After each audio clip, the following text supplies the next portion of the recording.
Hello అండి. ఈరోజు చాలా టేస్టీగా ఉండే కమ్మని కాలీఫ్లవర్ ఫ్రై గుమగుమలాడిపోతా మంచి టేస్టీగా ఉంటుంది. ఫ్రెష్గా ఉన్న కాలీఫ్లవర్ తెచ్చుకోండి. తెచ్చుకున్న తర్వాత నీళ్ళల్లో వేసి ఉప్పు నీళ్ళల్లో వేసేయాలి. ఇది కంపల్సరీ ఎవరైనా చేయాల్సిందే, ఎందుకంటే ఎక్కడైనా పురుగులు ఉంటే బయటకు వచ్చేస్తాయి. తీసిన తర్వాత పెద్ద పెద్దగా ఇలా కట్ చేసుకుని బాగా కడిగేసుకుని ఇలా పెద్ద మొగ్గలుగా కట్ చేసుకోండి. కొంచెం పెద్దగానే కట్ చేసుకోండి. లేతగానే ఉంటుందండి. ఈ కాలంలో అయితే ఫ్రెష్గా దొరుకుతుంది. కొంచెమే నీళ్ళు పోయండి. ఎక్కువ నీళ్ళు పోయిస్తే మెత్తగా అయిపోద్ది. మెత్తగా అసలు ఉడకకూడదు. ఉప్పు పసుపు ఇవన్నీ వేసేసి మూత పెట్టేసి సన్న సెగ మీద కొంచెం సేపు పెద్ద సెగ పెట్టి తర్వాత సెగ తగ్గించుకోండి.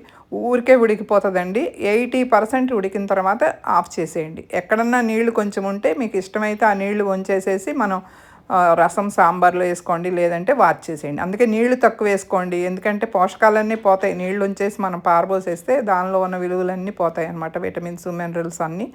అందుకే మధ్య మధ్యలో కలుపుకుంటూ ఉండండి. అందుకే మీరు నీళ్ళు ఎక్కువ పోయొద్దు, ఊరికే ఉడికిపోద్దండి. ఈ కాలంలో కాలీఫ్లవర్ ఊరికే ఉడికిపోద్ది ఈ సీజన్లో. అంతే, కొంచెం 80% ఉడికితే చాలు. దించి పక్కన పెట్టేసుకోండి. కొంచెం ఆయిల్ ప్యాన్లో వేసుకొని ఈ 2 రకాల పప్పులు, ఆవాలు, జీలకర్ర ఇవన్నీ వేసేసుకొని కొంచెం క్రంచీగా తగులుతూ ఉంటాయి. కొంచెం పప్పులు అవి వేసుకోండి. కొంచెం ఎర్రగా దోరగా వేగిన తర్వాత పొడుగ్గా సన్నగా తరుక్కున్న ఉల్లిపాయ ముక్కల్ని ఇలా వేసుకుని కొంచెం సేపు ఫ్రై చేయండి. ఎక్కువ ఆయిల్ కూడా పట్టదండి, టైం కూడా ఎక్కువ పట్టదు. ఈజీగా అయిపోద్ది, చాలా టేస్టీగా కూడా ఉంటుంది. ఇలా సగపడి వేగిన తర్వాత కాలీఫ్లవర్ వేసేయండి, ఎందుకంటే కాలీఫ్లవర్తో పాటు మళ్ళీ వేగుతుంది కాబట్టి సగపడి వేగితే చాలండి. ఉల్లిపాయలు మరీ మాడిపోకుండా ఎర్రగా వేపకుండా వేసేసుకోండి. ఇలా నెమ్మదిగా చక్కగా చితక్కుండా కలుపుకోండి. కొంచెం సేపు వేగిన తర్వాత అల్లం తురుము, 1 స్పూన్ అల్లం తురుము. ఈ ఫ్రైకి కంపల్సరీ అల్లం తురుము వేసుకుంటేనే బాగుంటుందండి, మంచి సువాసనతో. తర్వాత హెల్త్కి కూడా అల్లం వేయటం వల్ల మంచిదే. ఇలా డ్రై ప్యాన్లో కొంచెం వేరుశనగ గుళ్ళు, తర్వాత ఎండుమిరపకాయలని ఇలా కట్ చేసి మొత్తం మీద మీరు ఇవన్నీ కూడా సన్న సగ మీద చక్కగా దోరగా వేయించుకోండి. మీరు పెద్ద సగ పెడితే లోపలికంటే ఏగదు, అలాగే ఎర్రగా ఏగిపోయి మీకు వేరుశనగ గుళ్ళు పచ్చి వాసన వస్తాయి అన్నమాట. వేరుశనగ గుళ్ళు చక్కగా ఏగాలంటే సన్నసగ మీద వేయించుకోండి. ఈ పొడి వల్లే మీకు కూర అంతా మంచి రుచి సువాసన అన్నీ ఉంటాయి. ఇలా వేయించి పక్కన పెట్టేసుకుని ఎండుమిరపకాయలని మాత్రం తీసి పక్కన పెట్టేసుకోండి. ఆ ఎండుమిరపకాయ ముక్కలను పక్కన పెట్టేసుకుని వేసేసి అలా పక్కన పెట్టేసుకోండి. తర్వాత వేద్దాం అవి.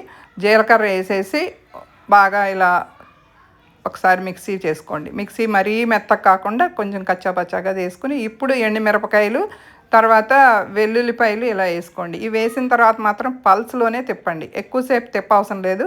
పల్స్లో పెట్టి తిప్పితే ఎండుమిరపకాయలు ఇలా కచ్చాపచ్చాగా, తర్వాత వెల్లుల్లి కూడా మొత్తం గ్రైండ్ అవ్వకుండా చక్కగా ఉంటుంది. ఈ పొడి వల్లనే మీ కూర రుచి ఉంటుంది. మీరు చూసుకోండి, మీరు వండిన తర్వాత మీరే అనుకుంటారు ఈ పొడి వల్ల ఇంత రుచి వచ్చిందా కూర అని.